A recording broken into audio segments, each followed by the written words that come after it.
반갑습니다. 오늘은 저번 주에 이어서 낙원과 안식의 관계성에서 두 번째 상실과 회복에 대해서 공부해 보겠습니다. 먼저 맨 처음 단락. 아담은 낙원과 안식을 누릴 자격을 상실하였습니다. 아담이 부진한 상태에서 에덴 동산에서 누리는 삶은 안식의 삶이었으나 아담의 연약함과 불순종은 자신과 후손들의 안식을 파괴하고 말았다.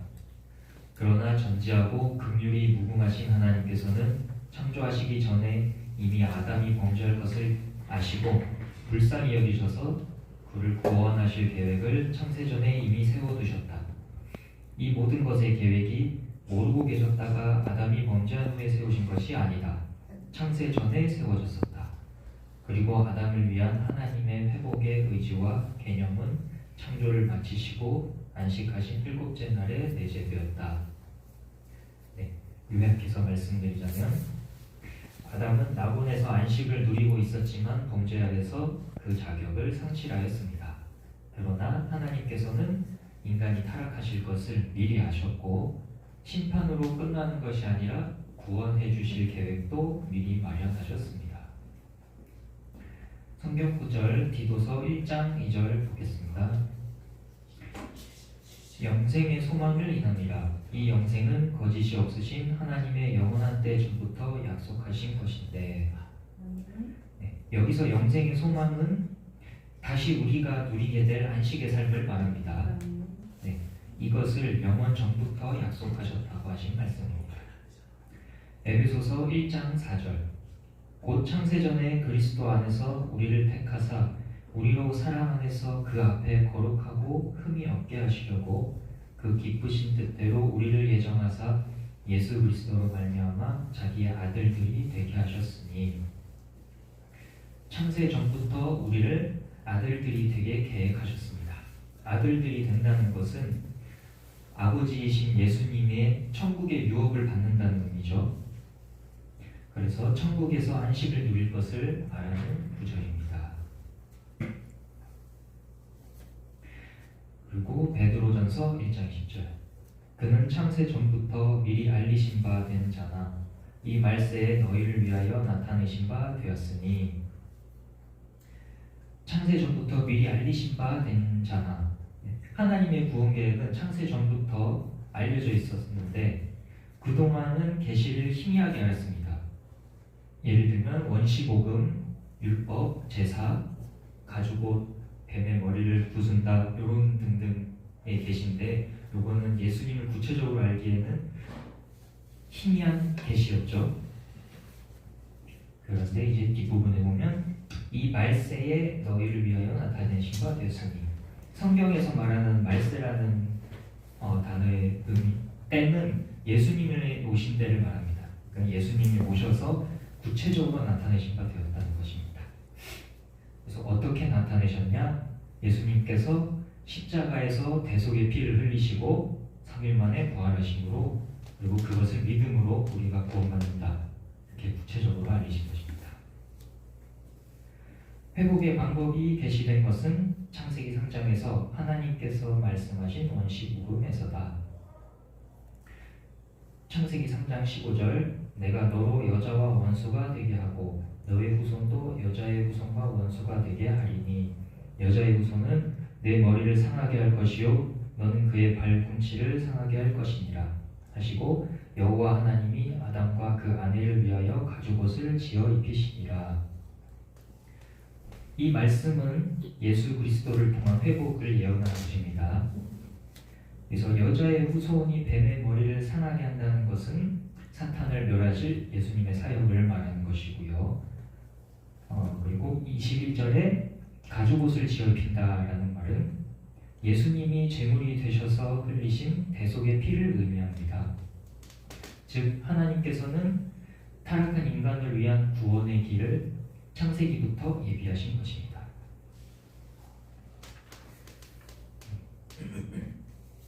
예수님께서는 아담의 범죄로 인하여 잃어버린 낙원과 안식을 회복하실 구원 사역에 대하여 직접 그리고 구체적으로 말씀하셨다. 그것은 사단의 일을 멸하실 것과 십자가에서 우리의 죄와 저주를 담당하심으로 대속하시어 구원을 완성하시는 것이다. 잃어버린 낙원과 안식의 회복은 신약적인 표현으로는 죄인의 구원이며 그리고 영원한 안식, 하나님의 나라, 천국에 들어가게 되는 것을 의미한다.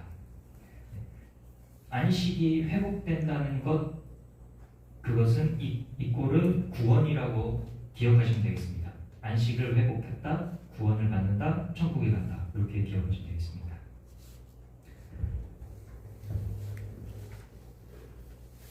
네, 다음으로 낙원과 안식의 상실에 대해서 보겠습니다. 첫 번째 문단 권사님께서 한번 읽어주시죠. 어디까지 읽어야겠죠? 이렇게 들여쓰기 할 때 있잖아요. 거기 전까지. 네. 아담이 에덴에서 안식의 삶을 누리기 위해서는 조건이 있었다. 그것은 동산 중앙에 있는 선악을 알게 하는 나무의 열매를 먹으면 안 되는 것이었다. 만약 불순종하면 반드시 죽게 되는 것이었다. 네. 안식의 조건은 행위 언약이고 행위 언약 즉 선악과를 먹지 마라 요구를 이게 행위 언약이라고 저번에 말씀드렸고요. 이것을 순종하면은 안식의 삶을 계속 사는 것이고 불순종하면은 말씀하신 대로 죽게 되는 것입니다. 즉 안식의 자격에서 박탈이 되는 것이죠. 그러면 이 행위 언약을 왜 주신 걸까 생각해 볼 수 있을 것 같아요. 굳이 선악과를 왜 주셨을까? 그게 없었으면 영생할 수 있었을 텐데 그거에 대해서 한번 보겠습니다. 하나님께서 아담과 맺은 계약에서 아담에게 조건의 준수 여부에 대하여 아담의 자유의지에 의해 선택을 허락하신 것은 첫 번째, 동식물들과는 다르게 인격적인 대우를 하시려는 하나님의 배려였다. 하나님께서 선악과를 주신 이유는 동식물과 다르게 인격적인 대우, 즉 아담과 하와를 존중하신다는 의미입니다. 너의 자유의지로서 나를 순종할 것인지 불순종할 것인지 스스로 선택할 것. 그래서 행위 언약을 주신 것입니다. 두 번째, 법이 있어야 죄인 줄 알게 된다. 아담은 하나님의 말씀을 어긴 것이 죄가 되는 것을 알게 하셨다. 율법의 목적 중에 하나도 죄를 알게 하는 것이 있다. 만약에 법이 없다면은 남의 것을 마음대로 가져가는 것이 도둑질이라는 것을 모르게 될 것입니다. 법이 없다면은 그냥 거기 있길래 내가 필요해서 가져갔어요 라고 할 수 있게 되는 것이죠. 도둑질이라는 인식 없이. 다음 문단 이제 좀 집사님께서 한번 읽어주시죠. 아담은 하나님과의 언약을 지키지 못하였고 그 결과 하나님과의 언약대로 저주와 죽음의 결과를 얻고 말았다. 그는 낙원에서 쫓겨났고 종신토록 안식 대신에 저주의 삶을 살게 되었다. 그리고 인간의 죄로 인하여 그 저주의 영향은 그의 후손인 인류와 더불어 만물도 함께 고통을 당하게 하였다. 아담이 불순종하여서 쫓겨나게 되었고 안식의 삶 대신 저주의 삶을 살게 되었고 그 죄가 인류와 만물에게까지 전염됐다는 내용입니다. 불순종의 원인, 아담이 에덴에서 하나님과의 언약을 지키지 못하고 범죄하게 되었다. 그런데 당시의 여건에 대하여 살펴보면 그럴 수밖에 없는 문제점들이 발견된다. 불순종할 수밖에 없었던 문제점이 몇 가지 있습니다. 첫 번째, 집사님께서 계속 읽어주시죠. 아담은 자신이 처한 환경 등의 영향을 받았다. 하나님이 지으신 낙원인 에덴에는 간교한 뱀이 함께 존재하였다. 사도 요한은 이 뱀의 정체에 대하여 사단이라고 하였다. 아담이 범죄한 것은 간교한 뱀의 꾀임을 받았기 때문이었다. 네. 낙원인 에덴에는 간교한 뱀, 수시로 아담을 유혹하고 속이려고 하는 뱀이 있었습니다. 그것이 불순종의 원인 중 하나라고 볼 수 있겠습니다. 계속해서 읽어주세요. 뱀의 계획과 목적은 아담을 속여서 하나님의 말씀에 순종하여 영원한 안식을 누리는 것을 못하게 하는 것이었다. 뱀은 선악과를 먹어도 죽지 않는다고 하여 하와를 속였다. 하와는 뱀의 계획과 속임을 알지 못하였다. 그래서 자신을 속이고 접근하는 뱀과 소통하면서 뱀의 말을 들었고 그 영향을 받아 뱀과 타협하고 양보하면서 결국 그의 말을 따르면서 하나님께서 금하신 선악과를 먹게 되었고 뱀의 의도대로 멸망하게 되었다. 네. 뱀의 목적은 인간이 안식을 누리지 못하게 하는 것입니다. 그래서 그 수단으로 무엇을 사용하였느냐? 그것은 바로 거짓말입니다. 그런데 아담과 하와는 거짓말을 해본 적도 없고 겪어본 적이 없었습니다. 그래서 결국은 속아서 범죄하게 되었고 뱀의 의도대로 멸망하게 된 것입니다. 하와는 뱀과 교제하면서 그 영향을 받아 결국 뱀의 말을 따르게 되었던 것이다. 이처럼 아담과 함께 공존했던 선악과와 뱀의 존재는 아담에겐 언젠간 불순종하게 될 수밖에 없는 여건들이었고 상황들이었다. 성경은 악한 자와의 친교와 소통을 항상 조심해야 한다고 하였다. 성경 구절 고린도전서 15장 보겠습니다. 속지 말라. 악한 동무들은 선한 행실을 더럽히나니. 네, 요거는 이제 사도 바울이 고린도 교회에게 한 말인데요. 당시 사도 바울이 있던 시대의 교회에서 문제점이 여러 가지가 있었는데 여기서 말한 문제점 한번 설명해 드리겠습니다. 당시 교회에는 예수님의 복음이 있었고 진리입니다. 진리가 있었고 유대주의 율법입니다. 진리이신 예수님이 오셔서 율법을 완성하셨는데도 여전히 율법 아래에서 살고 있는 신앙이 있었던 것입니다. 그리고 영지주의, 이거는 철학입니다. 그리스 철학입니다. 이건 육체는 천하고 영은 존귀하다라고 해서 영지주의라고 하는데 교회 안에 이 세 가지 신앙이 혼재하고 있었습니다. 그래서 진리인 예수님의 복음만 믿으면 되는데 유대주의 율법과 영지주의 철학에 자꾸 눈이 가게 되는 것입니다. 그래서 그거를 사도 바울은 답답해하면서 경고하는 내용입니다. 베드로후서 2장 8절. 이 의인이 저희 중에 거하여 날마다 저 불법한 행실을 보고 들음으로 그 의로운 심령을 상하니라. 이것은 롯이 소돔과 고모라에 있을 때의 얘기인데 롯은 소돔과 고모라에서 믿음을 지키려고 많이 노력을 했었습니다. 그러나 실패했죠. 그것을 말하는 것입니다. 죄악된 환경에 계속해서 노출이 되면 죄의식을 점점 잃어버리게 되고 악한 행실을 점점 일반적인 것으로 인식하게 되는 것입니다. 사단은 거짓으로 온 천하를 꿰는 악한 영이다. 사단 마귀는 세상의 마지막 때까지도 하나님과 성도들을 대적하고 꿰이는 존재로 묘사되고 있다. 성경은 뱀에 대해서 처음부터 범죄한 자, 그 속에 진리가 없는 거짓말쟁이, 거짓의 아비, 그리고 하늘에서 쫓겨난 악한 영이라고 하였다.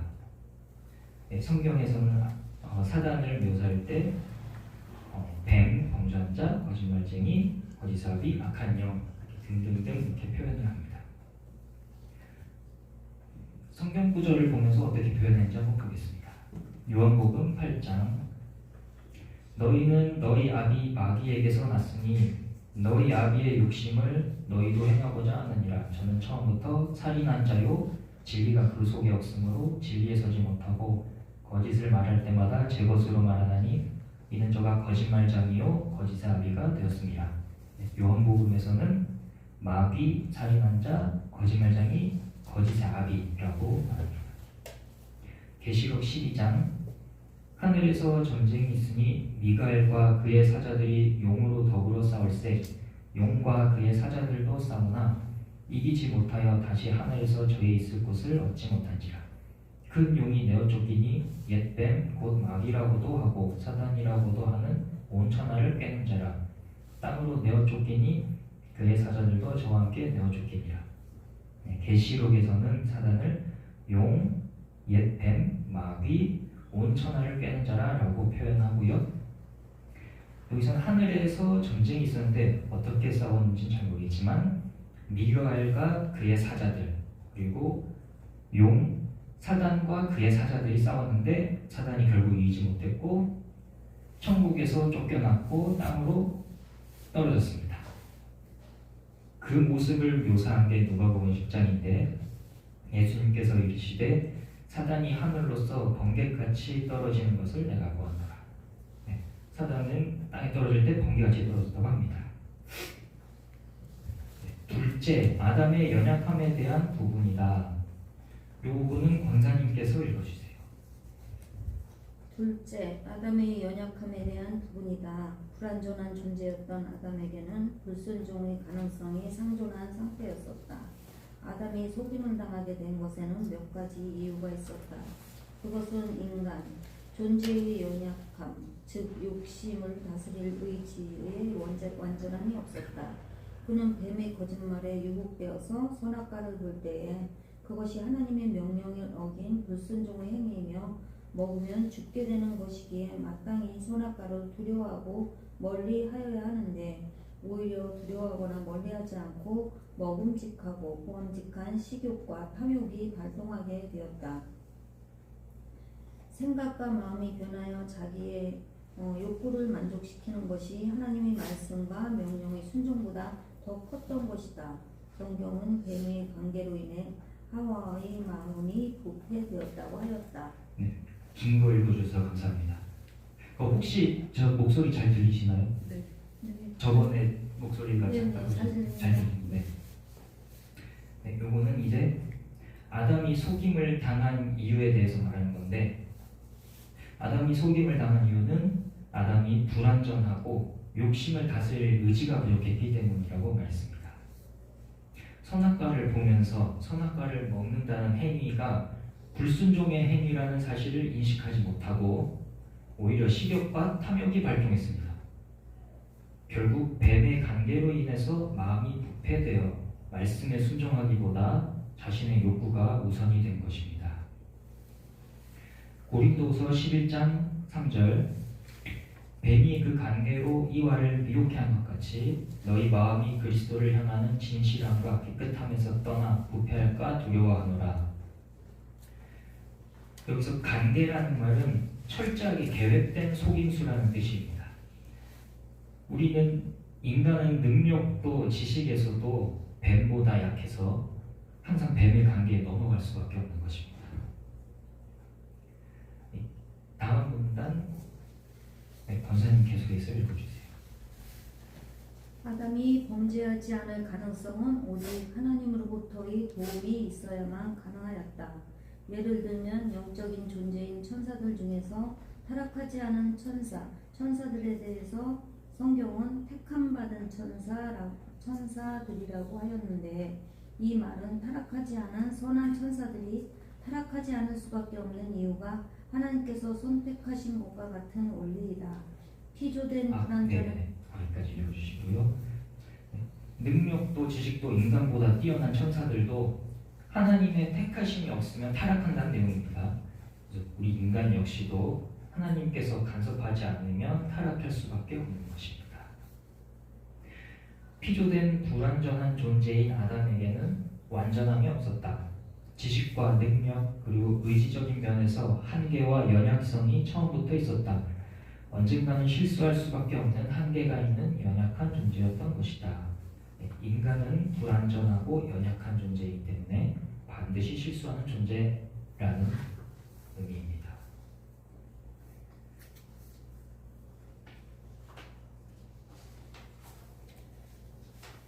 불순종의 결과 이제 보겠습니다. 불순종한 자에게는 낙원과 안식이 허락되지 않는 것이 행위 언약의 약속이었다. 그러므로 아담의 불순종은 영생의 삶을 살 수 있는 자격이나 권리가 박탈되고 부요가 되었다. 네, 언약의 결과대로 죽음의 상태가 된 것입니다. 창세기 2장 17절 선악을 알게 하는 나무의 실과는 먹지 말라. 네가 먹는 날에는 정령 죽으리라 하시니라.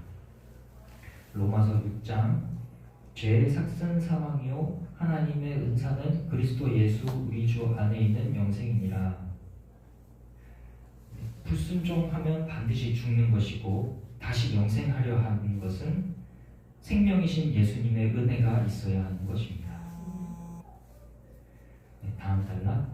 그 결과 아담은 에덴에서 쫓겨났으며 모든 저주 속에서 살게 되었다. 하나님께서는 아담을 낙원에서 쫓아내신 후 아담과 하와가 에덴에 더 이상 출입하지 못하도록 그룹 천사로 하여금 낙원을 지키게 하셨다. 에덴에서 쫓겨서 모든 저주 속에 살게 되었고 그룹 천사에게 막혀 다시 출입하지 못하게 되었습니다. 네, 창세기 3장 22절 집사님께서 한번 읽어주시죠.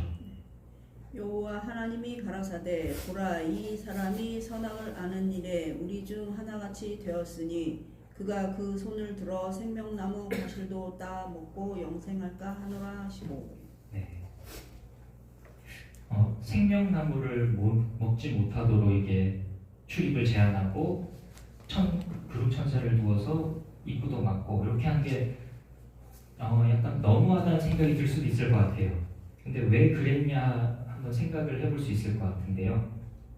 만약 아담이 생명나무를 먹고 영생을 하게 된다면 죄를 짓고 영생하고 있는 존재인 악한 영, 사단과 같은 상태가 되기 때문에 구원의 기회가 없어지게 될 것입니다.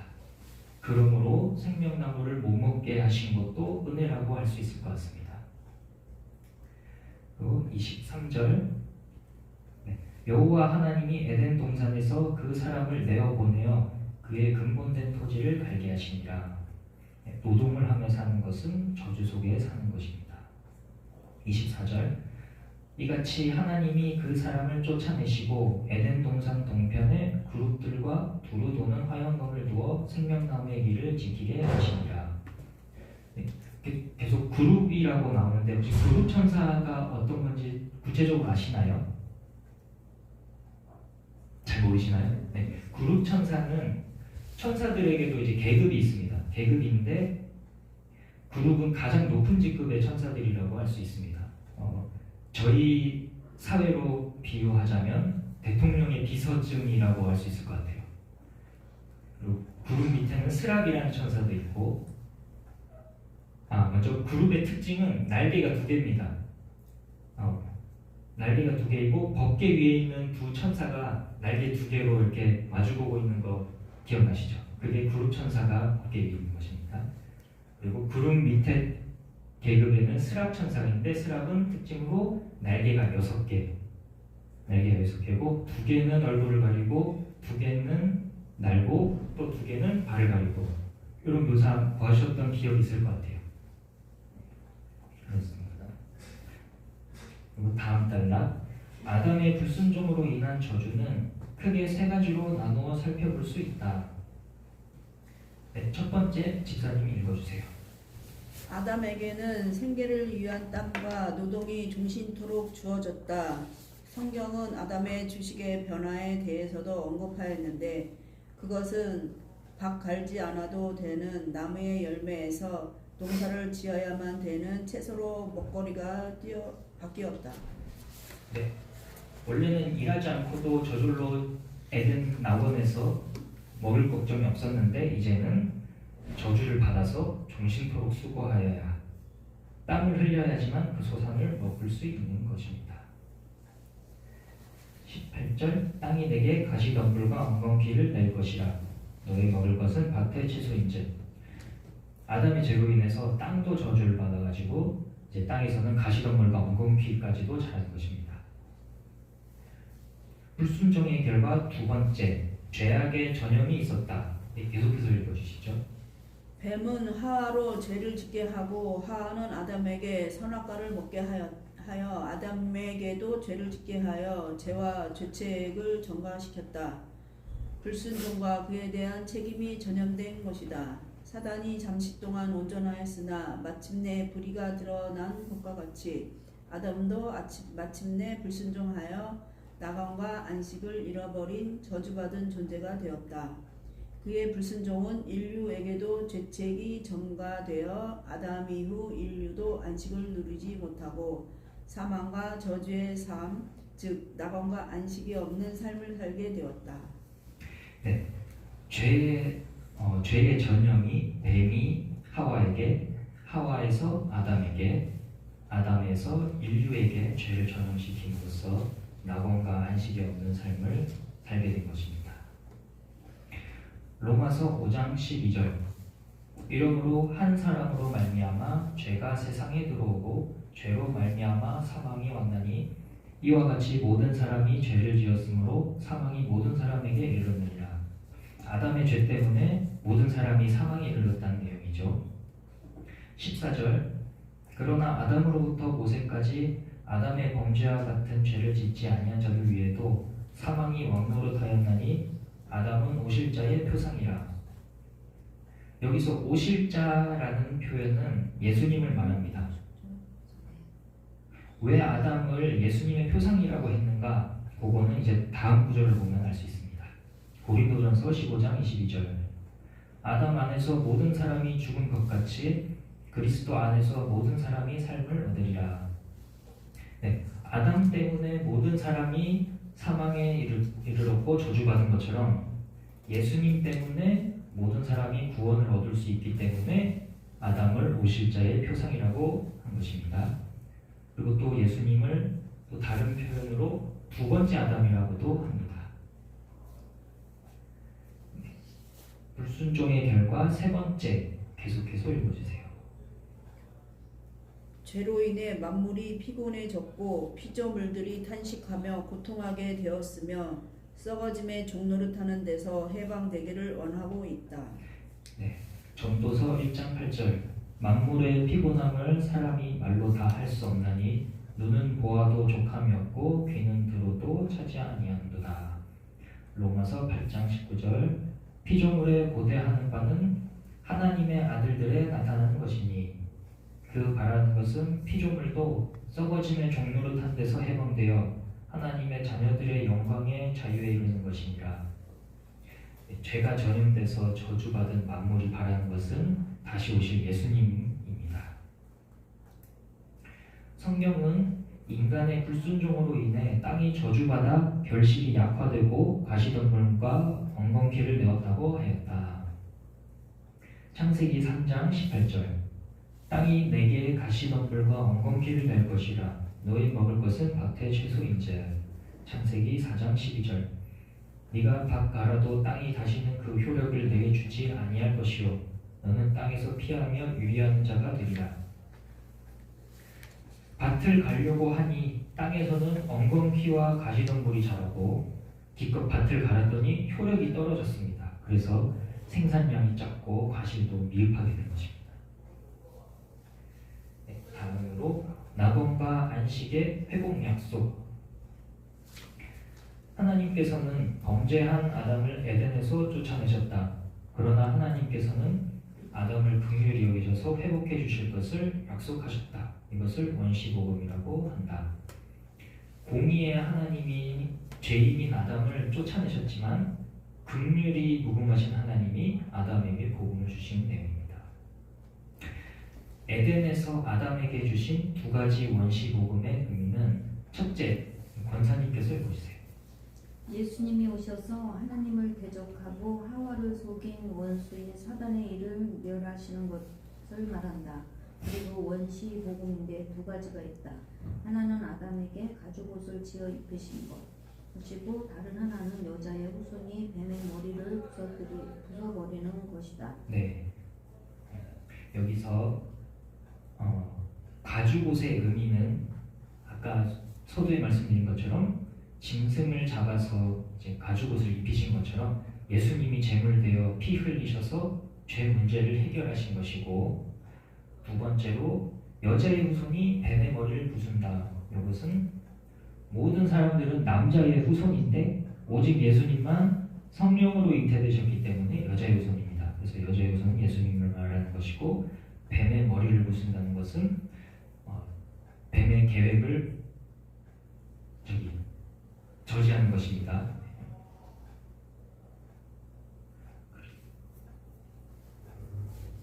이 언약의 의미는 십자가에서 인간의 죄를 대속하심으로 하나님의 공의를 만족케 하심으로 구원을 완성하시는 것이다.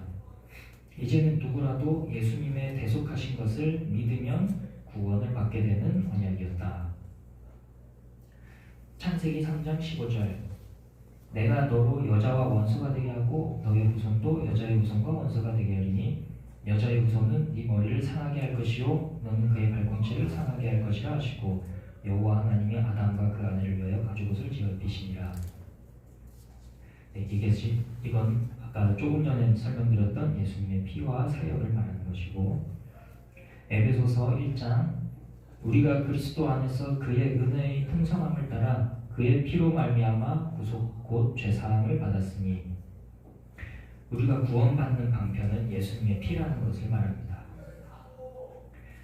히브리서 9장 12절 염소와 송아지의 피로 아니하고 오직 자기 피로 영원한 속죄를 이루사 단번에 성소에 들어가셨느니라. 구약시대 때 율법시대 때 하던 짐승의 피는 그림자이고 효력이 없습니다. 이제 예수님께서 오셔서 완전하신 예수님의 피로 영원한 속죄를 이루신 것입니다. 다음 문단 보겠습니다. 성경은 바울이 긍휼하심을 입은 까닭에 대해서 그 이유를 말했는데 그것은 바울이 알지 못하여 교회와 성도를 핍박하고 예수님을 대적한 것이기 때문이라고 하였다. 디모데전서 1장 내가 전에는 회방자요 핍박자요 포행자였으나 도리어 긍휼을 입은 것은 내가 믿지 아니할 때에 알지 못하고 행하였습니다. 바울이 긍휼함을 입은 이유는 예수 믿는 사람들을 핍박하고 죽이고 했던 것이 하나님을 위한 일이라는 것이라고 믿었기 때문입니다. 그래서 그것이 이제 인간의 연약함 때문에 일어난 일이죠. 그렇기 때문에 하나님께서는 바울을 긍휼하게 여기심으로 용서해 주신 것입니다. 네, 다음 문단 아담의 경우도 연약하여 집사님께서 읽어주시죠. 아담의 경우도 연약하여 사단의 꾀임에 빠져서 범죄한 경우에 해당하기에 긍휼함을 입을 수 있었던 근거가 될 수 있을 것이다. 그러나 하나님을 고의적으로 대적한 악한 존재인 타락한 천사를 위한 긍휼은 없다. 성경은 고의적으로 하나님을 대적한 그들은 이미 정죄를 받았다고 하였다. 그러므로 예수님의 대속의 죽으심은 이미 정죄를 받은 타락한 천사가 아니라 정죄받은 타락한 천사의 속임을 받은 연약한 인간을 위해서였다. 네, 아담 역시도 바울의 경우처럼 연약하여서 속아서 죄를 지어서 긍휼을 얻었습니다. 근데 반대로 천사는 다 알면서도 하나님을 대적하였기 때문에 정죄함을 받은 것입니다. 둘째, 하나님은 하나님의 기쁘신 뜻을 사람을 통하여 이루신다. 그리고 계속해서 첫 번째 문단 계속해서 읽어주세요. 성경에는 구속을 위한 인간의 계보가 기록되어 있다. 구세주이신 예수님이 오시기까지의 계보는 아담으로부터 시작된다. 구속 계보의 마지막은 예수님이시다. 예수님께서 십자가에서 구속을 완성하셨기 때문이다. 네, 예수님은 하나님이신데 예수님께서 인간으로 오시기 위해서는 사람에게서 태어나셔야 하지 않습니까? 그래서 그 사람의 계보를 구속 계보라고 합니다. 예수님께서 오신 그 계보를 구속 계보라고 합니다. 네, 다음 문단 계속해서 읽어주세요. 아브라함은 구원의 약속을 하나님께로부터 받았다. 구속의 계보에는 아브라함 이전의 사람들도 많았지만 아브라함은 특별한 쓰임을 받은 경우가 된다. 왜냐하면 하나님께서는 아브라함을 지목하여 모든 구원의 근거인 믿음의 조상으로 만드셨기 때문이다. 아브라함은 하나님의 택하심을 받았고 우상 숭배를 하는 환경으로부터 이끌어내심을 받았다.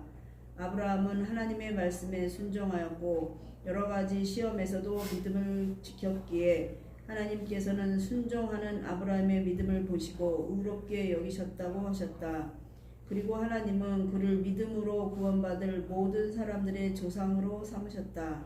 하나님께서 아브라함을 통하여 모든 인류에게 주신 언약은 죄인으로부터 누구든지 예수님을 믿기만 하면 아브라함처럼 의롭게 된다는 언약이었다. 네.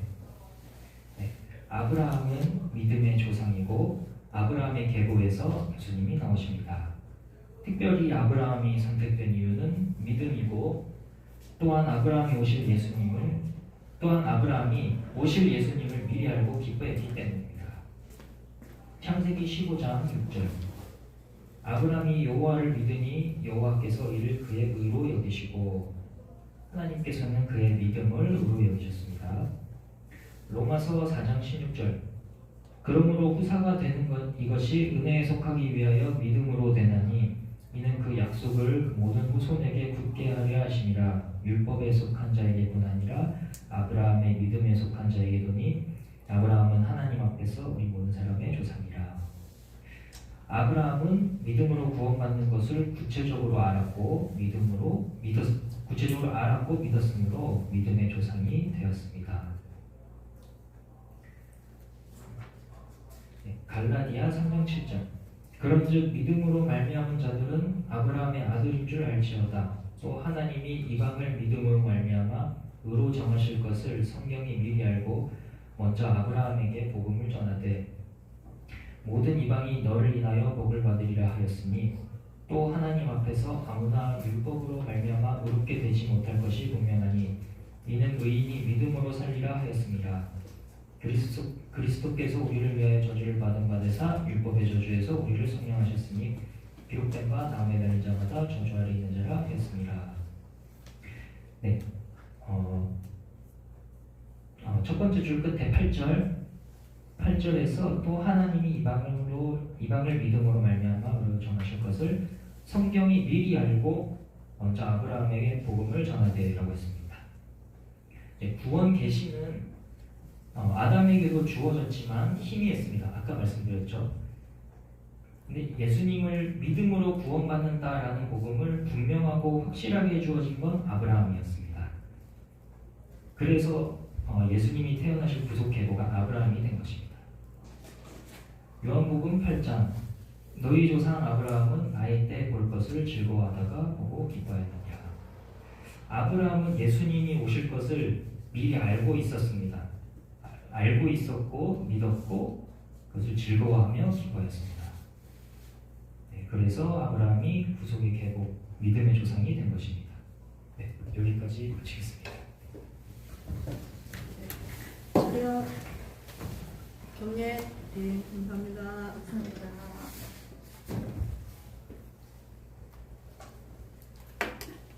네, 수고하셨어요. 고맙습니다.